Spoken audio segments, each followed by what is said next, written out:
Welcome everyone to season 6, episode 15 of the Focus TV. Joined tonight by Octavia Wyatt. I'm Wilson Tarpe Jr. And we're gonna hear from Cardell Ray just a little bit later. They're currently at Capital One, taking in Wizards Celtics. So we're gonna check in with them. They're gonna let us know how things went this evening. But Octavia, I know we got a lot to get through. It's NFL ownership meeting week in the league, which means more craziness because this league doesn't know how to just sit down and behave itself whatsoever. So the floor is yours. Yeah. So, like I said, NFL owners, coaches are all meeting currently, and there's a lot going on in the league as a whole. Luckily, there's not too much craziness going on in the NFC East outside of one team that's going through a couple of different things, to be honest. One thing that's coming out of these meetings is that pretty much every team has put out their schedule for first day of the report for off season, OTA, off-season workouts, mandatory mini camps, and so on and so forth. So we'll go through that for each team as well. For the Cowboys, their first day to report is April 17th. Their OTA offensive workouts, off-season, workouts are going to be May 22nd through the 23rd, as well as May 25th, May 30th, June 1st through the 2nd, and June 13th through the 15th. And then their mandatory minicamp will be June 6th through the 8th. Again, not much going on right now. Most of the talks are right now in regards to rules and what other teams are doing, but not too much as far as picking up, dropping off players right now. Free agency has slowed down as much as we know. Granted, there are still a couple of high maintenance people that we're waiting on. Although at this point, I guess it's not his fault. But pretty much the only big thing that came out in regards to player personnel for the Cowboys was recently Zeke Elliott, as we know, was released by the Cowboys a couple weeks ago. And apparently he has narrowed down his list of where he would like to play next season to 3 teams. Those teams being the New York Jets, the Cincinnati Bengals, and the Philadelphia Eagles. Crazy, right? It's just kind of crazy. I don't understand where it came from, but these are his quote unquote wish list. A lot of the Jets are going through a lot right now when it comes to who's coming, who's going, who's staying, who's leaving. And I've been seeing that a lot of their younger players are kind of like, nah, bro, we good.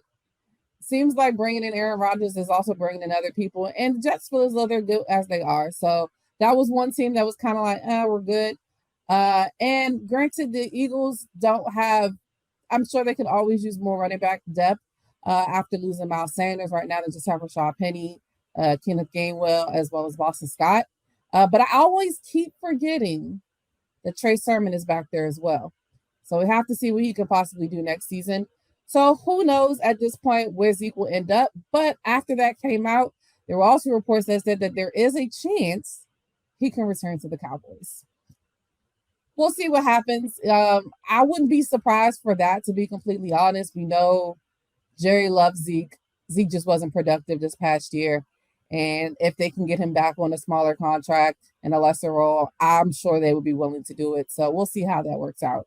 Not too much going on with the Dallas Cowboys. Same for the Philadelphia Eagles. Not too much happening right now. Just a couple of player personnel things as well.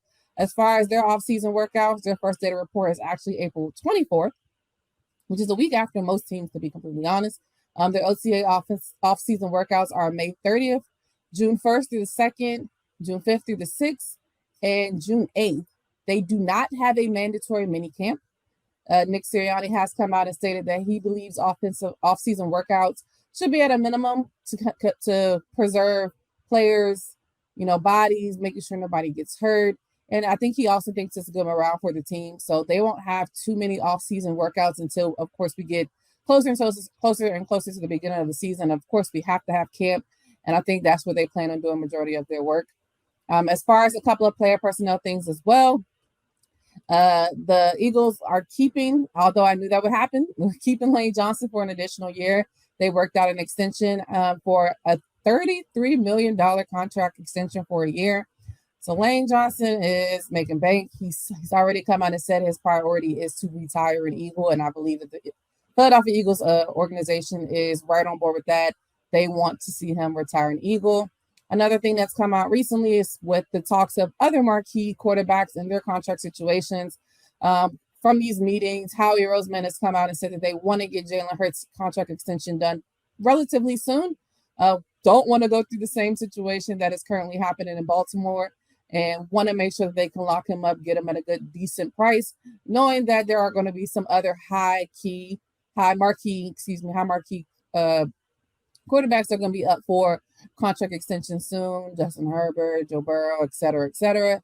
So they want to get his done relatively soon, but it's nice to hear how he said that, yes, we are working on it, and that is something that is at the forefront of our mind. And last but not least, the Eagles signed former Pittsburgh Steelers safety Terrell Edmunds to a 1-year deal. I thought it was a solid pickup after the safeties that we've lost with C.J. Gardner-Johnson, as well as we lost both of our starters, C.J. Gardner-Johnson as well as Marcus Epps. Terrell Edmunds has been having a solid year. He started 2 straight years for the Pittsburgh Steelers, so he's definitely durable as far as injury prone, and we get a lot of injuries at safety for some reason. So it's nice to see that we'll get, a solid veteran safety position back there, and I'm sure they're still working on building up that room as well. Next, another team that's not really doing too much is going to be the New York Giants. After they made a big splash in free agency, everything has seemed to calm down a little bit.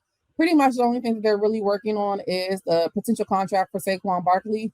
They have not come to a number. They have not come to an agreement. He is currently set to play on the franchise tag this year for about $10.091 million this year if he does play on the franchise tag, if they're not able to come to an agreement. But Mara states that he wants Saquon to retire a Giant. It seems like Saquon is on board as well. Of course, the numbers have to match up and they have to get the deal done. So that's all they're waiting on. Their off-season workouts go as their first data reporter will be also April 17th. OTA off-season workouts will be May 22nd through the 23rd, May 25th, May 30th through the 31st, June 2nd, June 5th through the 6th, June 8th through the 9th, and mandatory minicamp June 13th through the 15th. With a lot of things that they have established this past year, I'm sure that they're willing and eager to kind of get back out there and kind of put things together, especially with a lot of the new additions that they've already gotten in this offseason. Of course, we'll be past the draft by then, so it'll be nice to see who will be where. And last but not least, I left the most controversial team for last so far. So the Washington Commanders have a lot going on currently at the meetings currently, but the biggest story coming out of Washington right now is that the Washington Commanders owner, Dan Snyder, is getting plenty of offers for the sale of the team. Of course, he is looking for a $6 billion bid, and he actually received 2 of them today. The Josh Harris / Mitchell Rouse group, which now includes Magic Johnson, officially submitted a fully financed bid for the Washington Commanders that meets Daniel Snyder's $6 billion asking price, as well as Canadian billionaire Steve, I'm not going to say his last name because I will butcher it, also has submitted a fully funded $6 billion offer for the Commanders. And with 2 groups known have submitted bids, there is now a growing group of the Commanders that could be sold before the NFL draft. So that's the biggest thing happening right now. If this sale goes through, I believe it'll be the biggest sale in NFL history at the $6 billion price mark. And it's kind of crazy to think that it's that close. I think when I first heard that Magic Johnson was in on, I was like, look, we already got a Magic Johnson Boulevard right near the stadium. Just bring Magic in, and I'm sure he'll add a lot of stuff.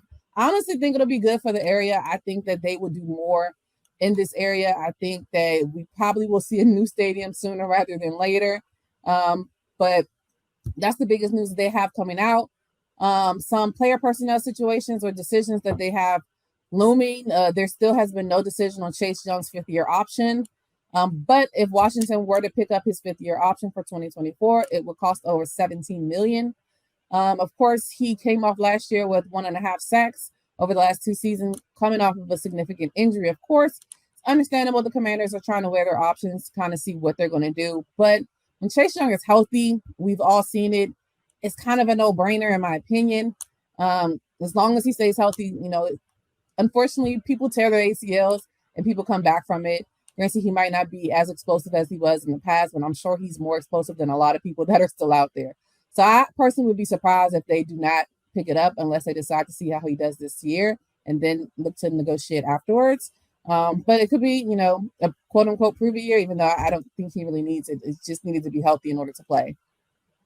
Another thing that coming out of the coaches' meetings, Ron Rivera reaffirmed his support for Sam Howell and Mr. Lamar Jackson news at the meetings as well. Ever since the Lamar Jackson news broke about the tweet and him requesting a trade back on March 2nd, people have been scouring and say, well, who should be reaching out for Lamar Jackson? And the two teams that I keep hearing the most are the Indianapolis Colts and the Washington Commanders. As a resident Philadelphia Eagles fan, I don't like it. I don't want to see it. I don't want it anywhere near my division. Lamar Jackson and Eric Bieniemy together, I don't want to see it at all. Keep that in the AFC. We don't want none of that down here. We good. So, but Ron Rivera reaffirming his support in Sam Howell. They did pick up Jacoby Brissett.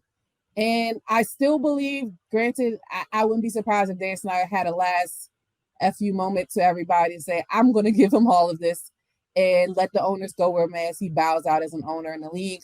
But we'll see. I think that the owners are really steadfast and not giving into this completely guaranteed deal that Lamar seems to think that he wants. But Ron Rivera reaffirming his support in Sam Howell says a lot.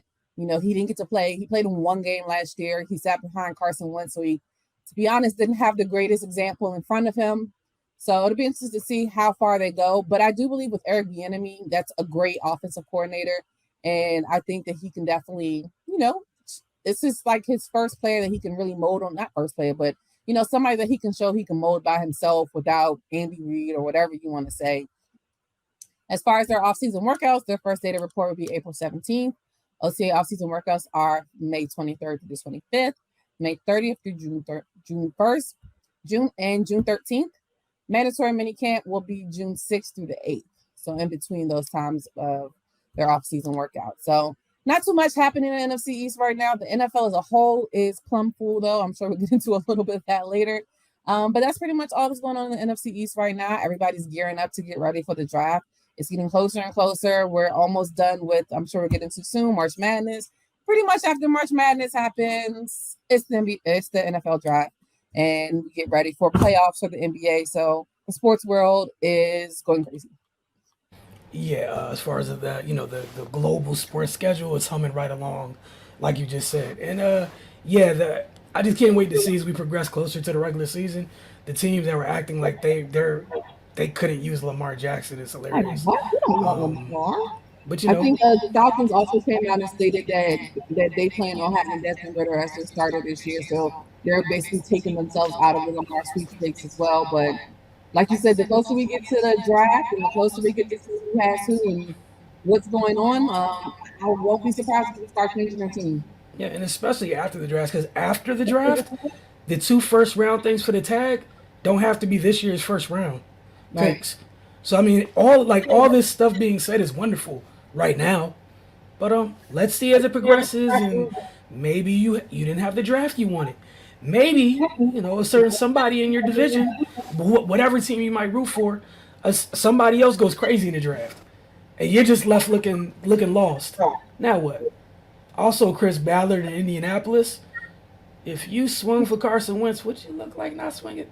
But again, I digress. I'm about my business and keep it moving. What do I know? My team doesn't have a quarterback, so it is what it is. Yeah, they said that he deserves it. You said what? I said, didn't they say Brock Purdy deserves to start next year? I think y'all good, right? Yeah, like this is the crazy thing to me, right? Before we move on real quick, because people, like fans, just need to relax. And Niner fans, if any of you are watching, take a deep breath, go outside and touch grass. Brock deserves to be the starter based off that 8-game stretch, right? There's nothing wrong with that. To unplant him, you would have to earn it. You know what else in this current reality we live in? Brock's not healthy. So that if and what have you, who cares? Yeah. Who cares? The same way he took somebody's job because 2 people got hurt, he's not healthy.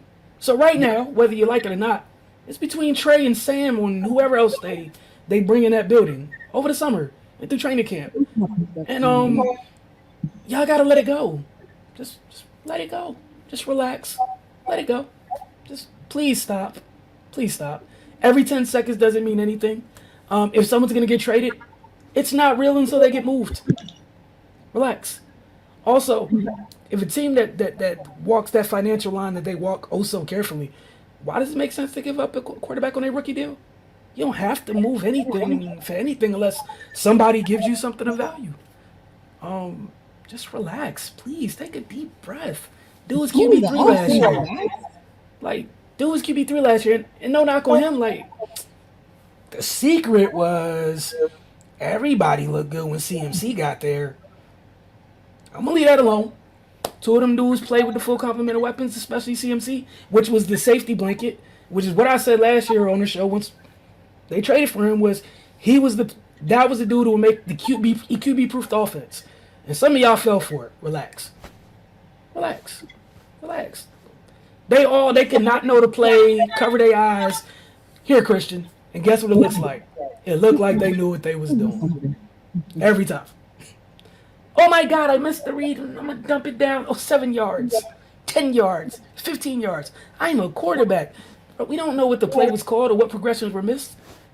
The check down is one of the best players in this position in the league. Y'all need to relax, go outside and touch grass. That said, moving on to a different type of grass that is on DC United. Yeah, that was a poor segue. Y'all gonna have to just live with me right now. All right, so I'm gonna cue up this clip. Try to get this up here for you guys. I think I got it. There we go. The black and red narrowly avoided surrendering an early goal to the New England Revolution, who they hosted this weekend. Within their first 15 minutes, New England got a couple of quality chances. They weren't able to capitalize on any of them, but a few of those chances, as you can see, were of quality, to say the least. The Revolution were definitely the aggressors early. The black and red conceded too much space at times, and the visitors took said space and were very aggressive. In the 44th minute, Christian Benteke got the ball at the top of the box. He held up well before making a pass out wide to Ruan, who placed a low pass back to the far post, and Benteke did what he's been doing all his life. He got a step on the defender and knocked it into the net. You see that coming up in just a little bit. Again, it was a great job capitalizing on a good opportunity. Something that we talk about with DC United quite often is capitalizing on quality opportunities in the final third. And as cliche and as corny as it seems, it's the little things, across sports. I don't care what sport it is. It's really that simple sometimes. Just doing the little things. Gustavo Bo was a headache for DC United all night long. You've already seen him a couple times in these clips. He got on the board in the 62nd minute. I think this is Christian Benteke's goal right here. Hold up play, found his teammate, curled it to the far post. Really nice pass from Ruan. And Benteke, the old vet, all you need sometimes is a step. Really that simple. Lost his defender for a second, and that was that. Again, Gustavo Bo in the 62nd minute. Carlos Hill put a guard. It was a gorgeous ball, man. Like y'all seen a little bit. It was a beautiful pass to the far post. Bo chested it down, sidestepped the defender, and then slotted a ball into the far post right around the keeper. Just put a little bit of bend on it to tie this game at one apiece. In the 72nd minute, Taxi Founces got in. He got a couple clean looks at the goal, but both were saved. In the 87th minute, off a Revolution corner kick, is when the game was decided. Hill took the kick. It's an outswinger. It wasn't cleanly one in the box, and it literally slides off a player's boot and rolls to the top of the box. Bach takes a shot that deflects off a DC United defender and goes into the goal. It was really tough for DC to concede that second goal, especially when you see how they conceded it. So what I will do so you guys can see it, I'm going to speed this up a little bit so you guys can see exactly what happened. This is the goal to Gustavo Bo. Is that you guys are going to see, you see that ball to him right there? Chested down, sidestep the defender. Professional scorers. That's why those guys get paid the big bucks. If y'all really understood just how difficult that was, what that man did to chest that ball. Again, it's in the rain too. Ball has different weight. In the rain and again, that first touch was just quality. And it was a beautiful pass. Can't ignore that. Very beautiful pass. As we said, to the 82nd minute. This is Taxi taking that shot we talked about in the 72nd. I'm going to move it forward just a little bit more. Okay, this is the goal we were talking about. So it comes off the corner kick. And this was gut-wrenching if you're DC United. You have this marked up. You're going to see two guys in the middle of the box just kind of mistime their jump, right? And ball rolls out. One times it, off a defender into the net past the keeper. I don't know what you want the keeper to do. It's just really tough. DC United would get 2 chances in the 90th minute. They just weren't able to capitalize. 2 really good chances. But again, they would end up falling to the Revolution 2-1. This week, the Black and Red are on the road where they'll face the Chicago Fire. I'm gonna go in here and just show you guys what that looked like in the 90th minute because it was 2 tough chances. Here you go, right here in the box. Benteke and Roberta couldn't get a head or a foot on it right there. That would have equalized it. Would have held them get a point. Then you get it a little bit later. I'm sorry, it's the replay from that one. Another beautiful corner from Click. And Benteke goes and gets a head on that. He had enough steam on it. Just a good save by the keeper. You got to give credit where it's due, and DC United falls in this situation. But we'll see what it looks like next week. Again, on the road, Chicago Fire with a chance to bounce back. Wayne Rooney did not coach this past week due to an illness. We'll see if he's back this week. And also, we'll see when the debut of Lewis O'Brien is. I talked to you guys last week about them getting a new midfielder. And we'll see as Taxi Founce's conditioning increases when he gets inserted into that starting lineup to really see what it looks like. At times, we saw a little bit of him kind of connecting with Benteke.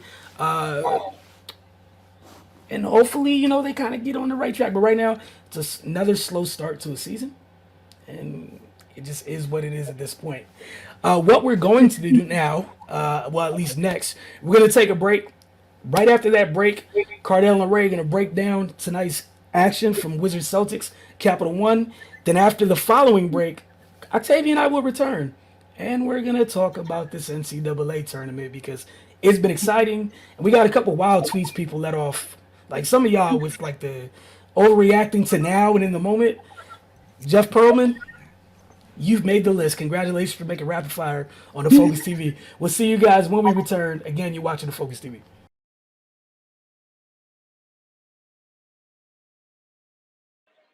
Yeah, they just straight out played them, man. From opening tip, you know, they came out aggressive with a lot of energy on both ends. And yeah, man, and you can see by the final score, they kept it up for the duration of the game. Yeah, the only quarter the Celtics won was the fourth, and that was pretty much garbage time for a lot of it. Uh, Man, Denny and KP, they came to play, man. And the Wizards as a whole, they out rebounded the Celtics, took care of the ball, defended.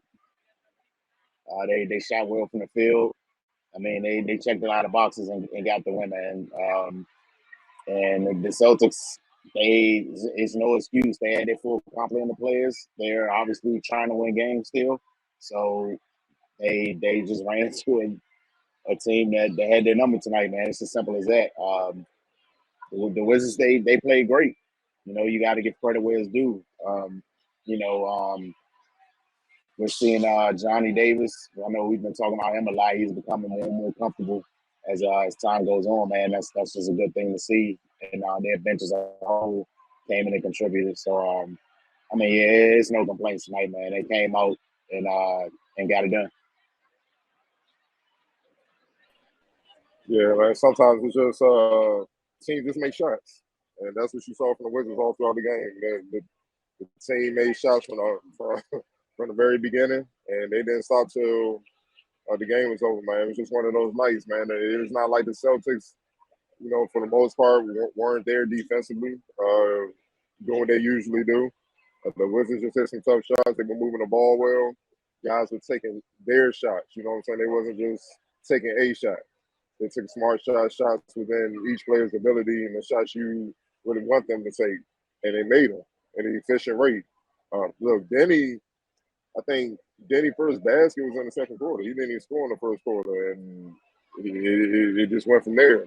Celtics didn't help their cause. They had a lot of stretches where they had like back-to-back turnovers, and the Wizards like pretty close to half court.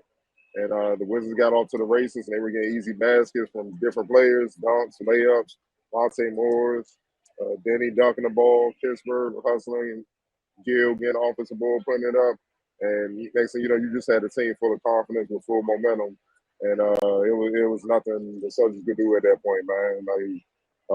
And their offense tonight, the Wizards' offense became their defense because they was bombing the Celtics every which way possible. Their defense really didn't matter. The Celtics started pressing, taking bad shots. Like I said, they were turning the ball over, and they played right into the Wizards' hands as the game went on. And it got a little iffy in the fourth where they kind of got it down to like 17, 15 points. It was like 7 minutes left, and it's like, man, look, if y'all let this league get down to single digits, he's going to put Tatum and Brown back in, they're going to go for this win. But then he came right back with a three, then a dunk, and then that was all she wrote. They waved the white flag, man. One of the more impressive wins of the season. Definitely considering that the Celtics had their full mob. Obviously, the Wizards on demand. No Bill, no Kuz, no Gafford. And the youngest, man. These youngest hungry. You know, they eager to show and prove, man. And they getting their opportunity, and they competing and fight, man. And that's what I keep saying. That's all we ask for. You know, we should never have to question that forever. Well, at any level of basketball, let alone the highest level, which is the NBA, man. So they came with the effort from the opening set, man, and the offense was just there. It's just one of those nights where anything they threw up, it was going to go in. And it didn't really matter much about what type of defense the opposing team was playing, man. So, good win. Wish we could have got a lot more of these throughout the season, but it is what it is. But we're going to focus on tonight, man. Hell of a win. I think this is a big loss for the Celtics, man, because they were trying to fight to try to get home court, and this puts them back about 3 or 4 games of the Bucks for the top seed in the East, man. And you know, it may not make sense now, but as they found out in the finals last year, the Celtics, home court matters. So all the playoff teams, you don't want to go through Milwaukee. If you don't have to, you don't really want to go through Milwaukee for the rest of the playoffs. Possibly the finals. I think they got the best overall record in the league, period. So, you know, it's going to be real interesting, but nonetheless, man, impressive win for the Martians.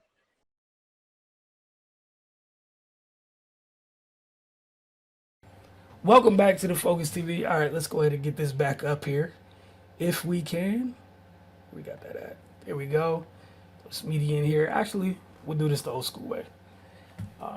Get this up here. But we're gonna talk. I just want to ask you straight up, men's side of the tournament. What did you think of this weekend's action?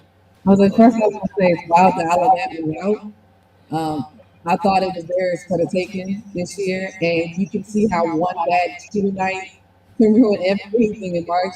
Brandon Miller didn't shoot well during the game, and it came back to haunt them. They weren't able to pull out the win, and to lose to San Diego State, who, you know, I somebody show me where you had San Diego State making the Final Four. I would like to see it because I don't think anybody has that. So that was a little bit wild.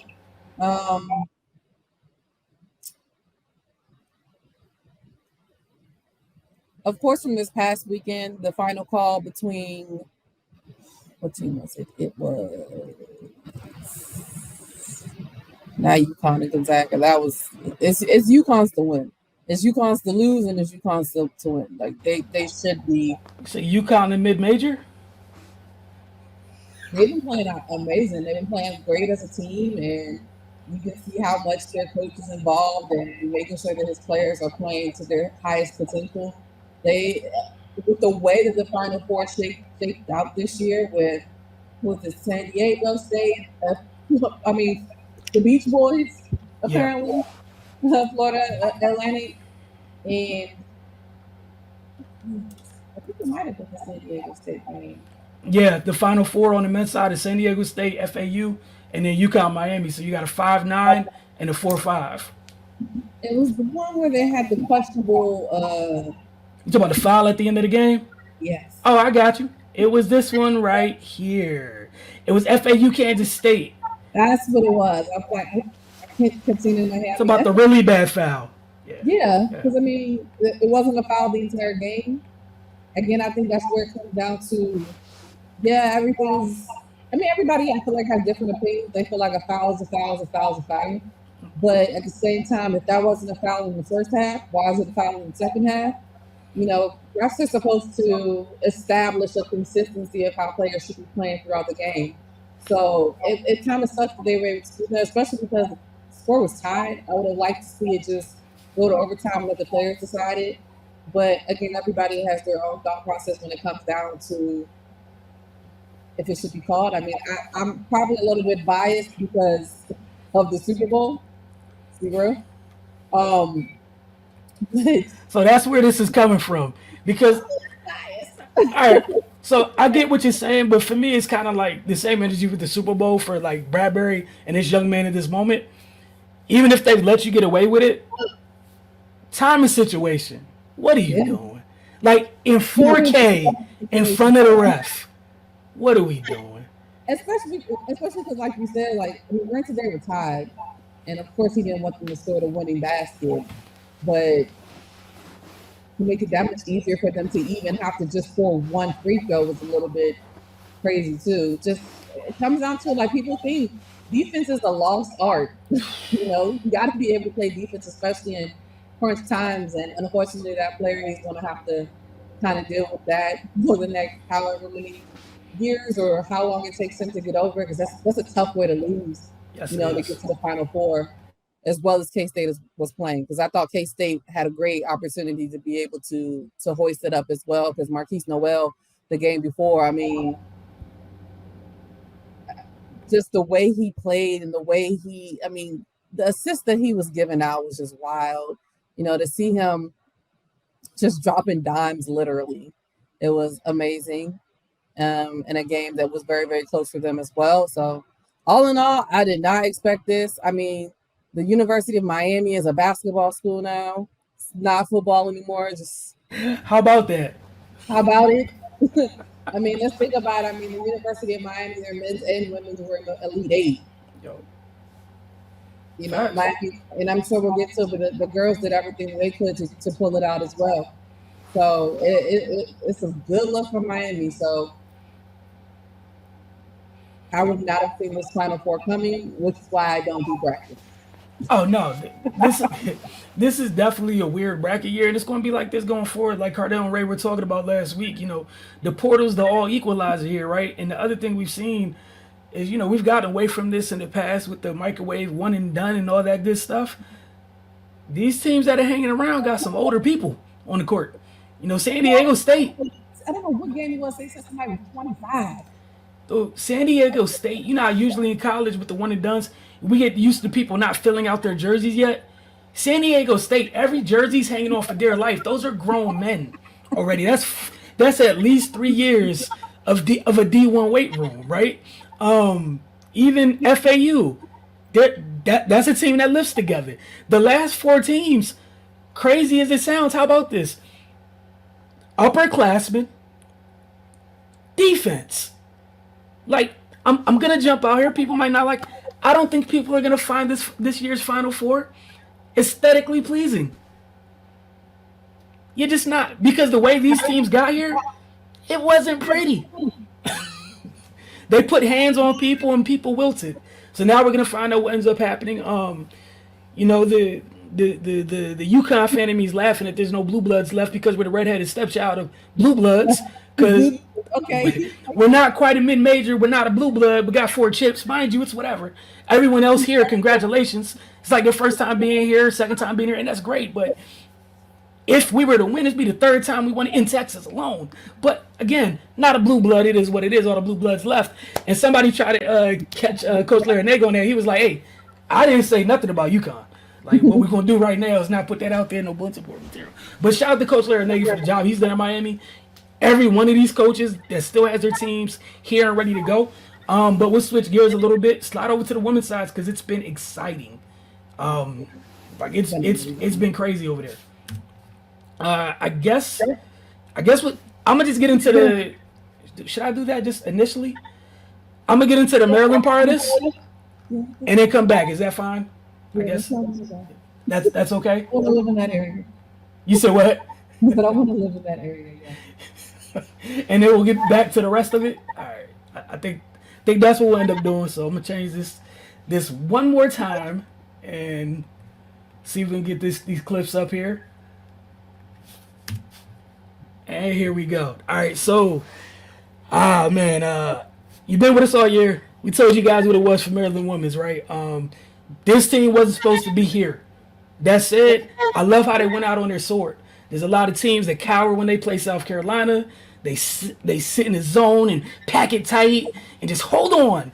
Maryland came out here and they wanted the fair one. They wanted all the smoke, as the kids would say, and they went out there and they did it their way. The Gamecocks would win 86-75 to advance to the third consecutive Final Four. There's a reason they're undefeated. There's a reason they're South Carolina. There's a reason it's currently right now their era. But credit to Maryland. They came out in the first quarter. As you can see, this is some clips from the second quarter. Maryland got out to a 21-15 lead. But this is where the game went left. They got their main players got into foul trouble in the second quarter. I've told you guys all year, sometimes when Diamond gets in foul trouble, they've been able to hang on because Shy is still in the game. This time they had Cheyenne Sellers, Diamond Miller, Faith Massonis, all on the bench with 2 fouls. So they had to just hold on for dear life in that second quarter. And that's when you saw South Carolina. They saw a moment because they attacking waves, and they struck. 23-9 in the second quarter. We saw Zia Cook get going late. But Leah Boston kind of just took over the game in the second quarter very quietly. It felt like she was perfect on the night. She was helping them break the press. She was hitting mid-range jumpers. She was crashing the glass. I don't think she made a mistake. And I was impressed with how she defended in space. There's a reason she's who she is. And South Carolina's done what they've done while she's been there. But shout out to Abby Myers. I'm so sorry, Abby. But she kept Maryland in the second quarter alone. That's the reason they were only down single digits going into the half. As you can see here, Zia getting loose at the end of the first half. But Maryland came out in the second half, and they got going a little bit. They just could never make up that gap. It's South Carolina, all right? There's going to be rebounds you just don't get. But to Maryland's credit, they were aggressive down the stretch. They kept fighting and clawing. They just couldn't get it done. Diamond finished with 24 points, much of that coming in the second half. Abby had 14, which I believe all came in the first half, which they truly needed. Cheyenne got going. You started seeing her just kind of assert herself and use her size at 6'2" and get downhill and like, cool, it's contact. Let's do it.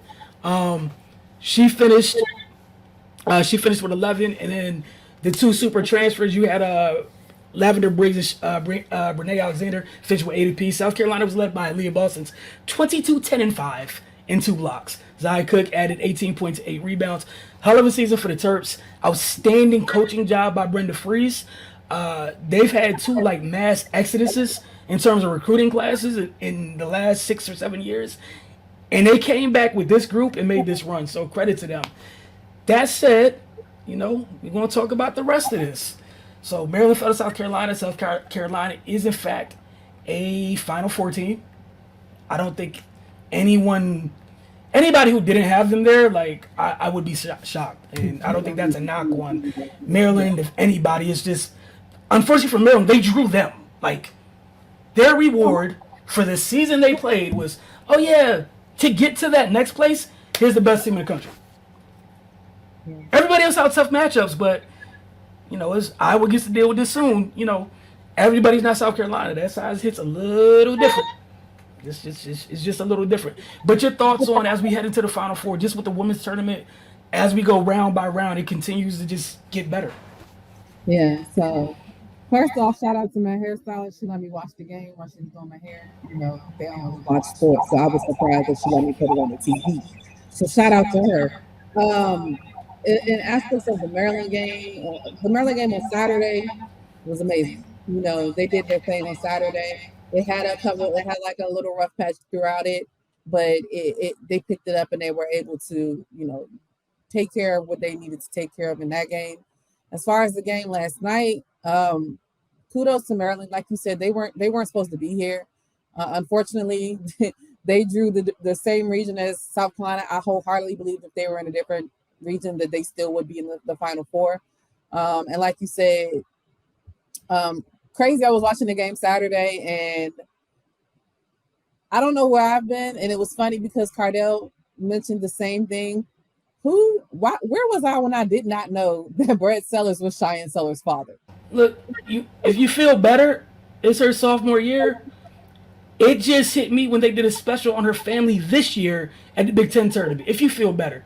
Me being old enough, like Like y'all as well being seasoned enough to know who Brad Sellers was. And I've walked by this man for 2 years. I Just was like, where was I? Why did I not know that? Like, that's crazy to me. But also just, it just shows that she has it and running in her blood. So, and to know that she's only a sophomore and it's only going to get better, I'm excited to see her play next year. As far as the game, I mean, I think they did as well as they could. Unfortunately, in my humble opinion, it was 5 against 7. I'm sorry, 5 against 8. I mean, Maryland finished with 26 fouls as a team. South Carolina finished with 12. I'm just saying. I would say in fairness, I thought the game was officiated horribly on both sides. Just like at the same time, like calls that South Carolina did. Yeah, Call I just thought it was. If you're gonna let them play physically, let them have it on both ends for both teams. Yeah. Whatever that might look like, right? So I'm with you. I just want to. I would have liked a little bit more consistency. Period. However, it is what it is.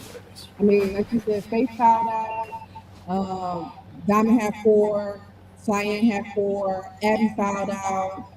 It was a tough hill when, like you said, when Cheyenne and Diamond were both out in the second quarter. It was just tough for them to hold out. I mean, they had to put the rookie Gia Cook in at one point, and it was just hard for them to kind of sustain anything. But again, kudos to Maryland. I don't want to dwell on them all night. I think they had a great season, and I'm hoping to play Diamond up as a Mystic. That's just all I can say at this point. LSU and Utah. I mean, LSU they're good. They're really good, and they have good leadership in Morris. And you could see it when she made those clutch 4 free throws at the end of the game. In Utah, I don't know her name. I think she's a sophomore, and she missed those last 2 that could at least tie for them to possibly go into overtime. That's a heavy burden to carry, knowing that you could have got your team a potential extra 5 minutes to possibly get to the Final Four. But I think they played them well. Especially, I think Flau'jae Johnson had a pretty. I don't think she's had a great tournament right now. I think granted, she's the freshman of the year. I think in the SEC, maybe in the whole. I'm not 100% sure at this point. But you can see she was struggling a little bit, so she has to kind of pick it up as well for them. But LaDasia Williams is playing out of her mind. We know Angel is a double queen, and Alexis Morris is a stir that stirs the drink. She's the person that has the steady hand in there at all times, and able to get them, to do what they need to do. So to see LSU and Virginia Tech, I think that's going to be a great game. I really want to see Elizabeth Keeley against Angel, same size, height, and see how they're able to go. To be honest, I really didn't watch Virginia Tech too much this year. So it's been nice to really get to see them play in the tournament and to see. I mean, Georgia Amore comes to my kneecap. And she out there everywhere. She is outstanding to watch. Yeah, definitely outstanding to watch. I wish I would have watched more during the season. She's bad, and then of course, I say this with love. Caitlin Clark gets on my nerves, and I say this with love because God, everybody knows it's coming. You all know it's coming, but nobody seems to be able to stop it. And she always makes the right decisions. She's granted, she scored 41 points, the first ever player in NCAA history, male or women, to have a 40-point triple-double ever for men or women is crazy. And like I said, it's coming. As soon as she crosses half court, it can go up and it can definitely go in. And to know that she's still, able to pass the ball as well as she does, get Monica Sonano open. I mean, she has great outside shooters with Warnock and Gabby Marshall and Kate Martin. They play really well together. So I am so excited to see them play against South Carolina. I expect Bree Bill to be up in Caitlin Clark all game long. She might get a break every now and then and put Zaya on her. But I expect Bree Bill, who is one of the 4 up for National Defensive Player of the Year, I expect her to be in Caitlin Clark. I need to see it. So I'm super excited to watch that game this Friday. And I just think it's gonna be a good one. I mean, Dawn Staley already calling for an all SEC final.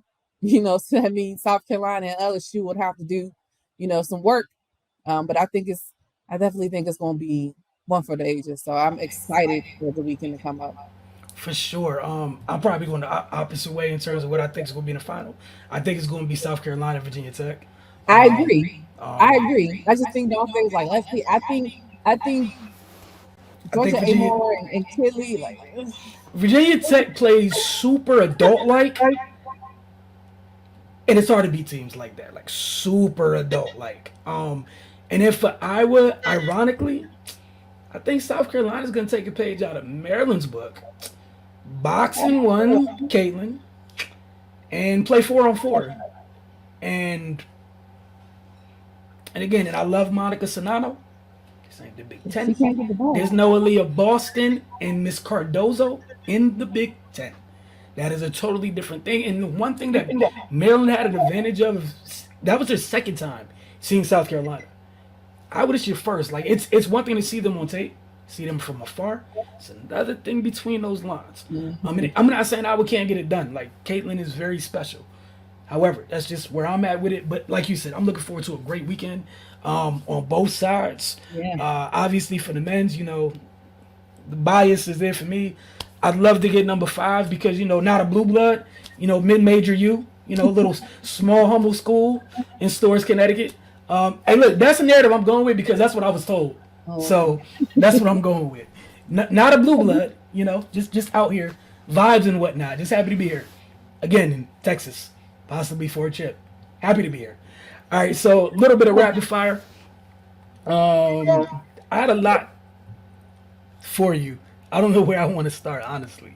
Because the NFL is always the gift that. Actually, here we go. Here we go. This is the one to start with. This is it. I'm gonna stick with my first mind. Here we go.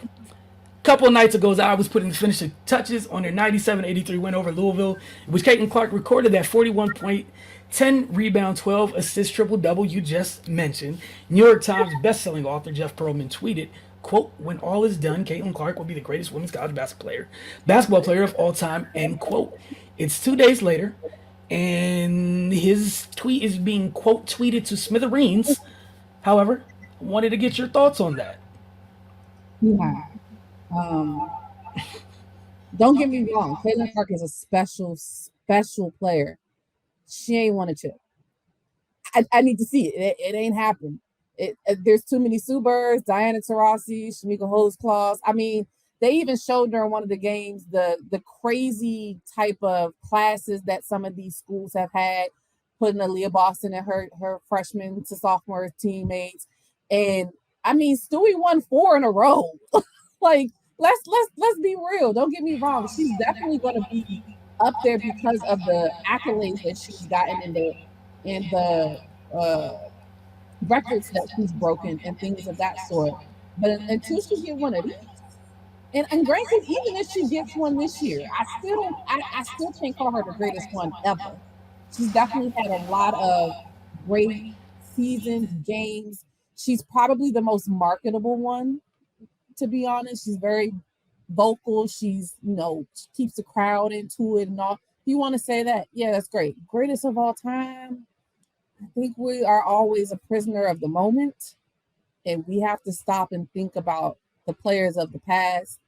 And honestly, it's getting greater and greater every year. So who knows who's coming down the pipeline as well.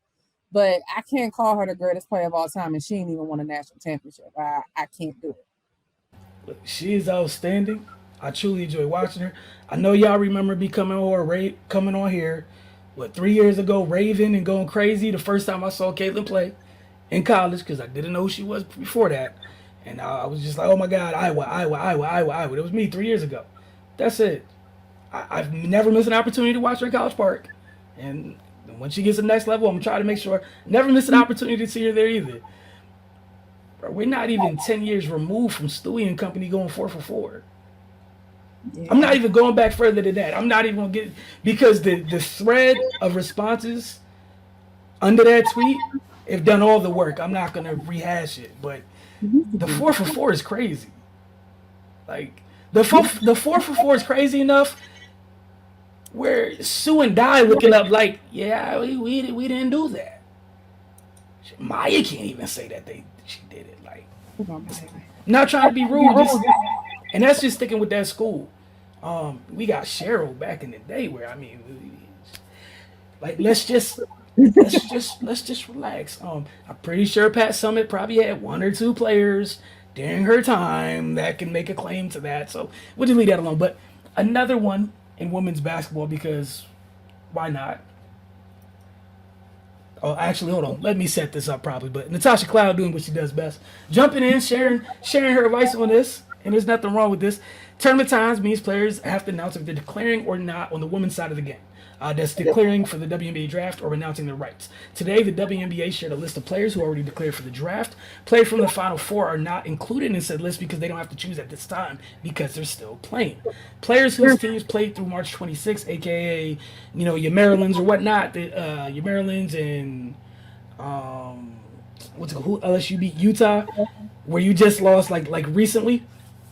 You had 48 hours after your loss to declare whether you're going to renounce or declare for the draft. That said, WNBA released a list, yada, yada, yada. Here we are. Natasha Cloud came in hot with this tweet a little bit later in the day. I don't know what college kid needs to hear this. Stay here, you know what, in school. NIL changed the game. One, NIL changed the game. 2, 144 spots. If I was in college, I would stay. And that brings up the question. Someone tried to ask Aaliyah Boston after they beat Maryland, like, hey, does it mean this is the last time we seen you play in the state of South Carolina? She was like, you almost got me. I'm not answering. And then the other thing is, I haven't seen anything today yet if Diamond Miller officially declared for the draft or not. So I'm just saying, this is what's interesting because of that COVID year, what it's done. We don't know what's going to happen. And honestly, especially as it pertains to the women's side, because it's not the men's side with NIL deals and whatnot, or even, the difference in pay. What do you think about what Tosh said? I agree with her. I can't remember who exactly it was that's already Rakia Jackson. That's what it was. I think it was. Rakia Jackson has already come out and said, I'm coming back to school. Because in pointing out exactly what Natasha Cloud was saying, there's only 144 spots in the WNBA. It's not that easy to get in. Like you say, it's not like, granted, it's hard for men to get into the NBA as well, but they have a lot more pathways of being able to eventually work their way in. It's a little bit harder for women, and if you leave school early and you don't get into the WNBA, what are you doing? You going back to school? I mean, your eligibility is done, or are you going overseas? So, and like she said, the NIL money is definitely part of the reason to stay. If the opportunity is there for you and you have the opportunity to hone your skills even more, get a degree. If something doesn't work out in sports for you, get a degree, so that way you do always have something to fall back on. I agree with her. I think, like she said, the NIL has definitely changed the game, and it's really hard unless you are a lottery pick.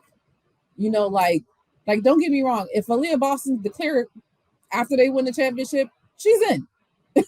If Diamond declares, she's in. There are people that are just going to be like, they declare they in.